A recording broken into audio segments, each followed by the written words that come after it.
各位观众朋友，大家好，我是小邓老师。大家好，我是小琴。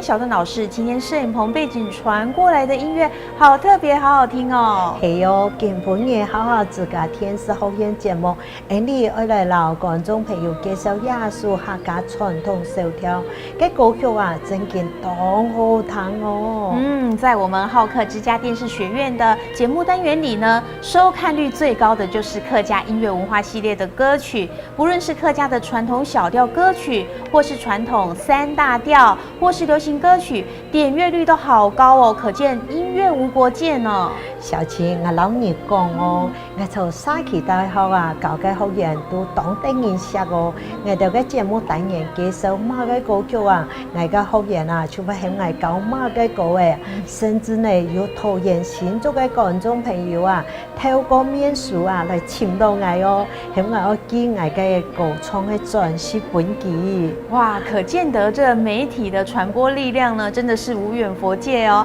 小鄧老師，今天的節目要介紹什麼好聽的歌曲呢？記得我在啲節目當中說講過啊，早期客家人因為經常遷徙，要愛日隔夜來做事，從事勞苦嘅工作啊，生活當單挑國家上離鄉到外省嚟打拼事業，免不了有思鄉嘅哀傷。今本日我嚟介紹嘅歌曲，有略略嘅悲傷，略略嘅無奈。是啊，我們節目單元介紹過不少客語傳統歌曲，或是小調，還是流行歌曲，大部分都是情歌，或是親情類啦，或是勵志類為導向的歌曲哦。我下來特別來強調啊，你要當到嘅歌曲出現啲來講，要到手條係數到大陸、韓國、台灣好多歌嘅原住民歌謠等等來影響，其中影響最大嘅就係日本人統治你台灣時節嘅皇民化運動，各類型嘅採茶戲歌謠啊，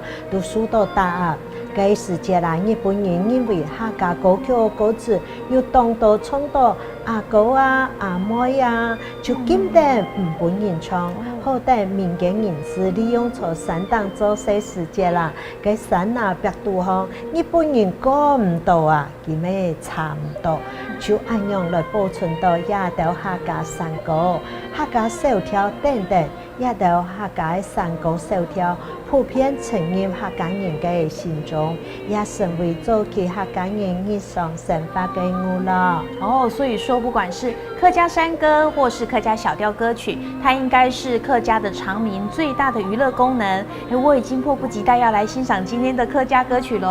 好哦，今本日啦，來介紹亞述客家嘅歌曲很多思鄉。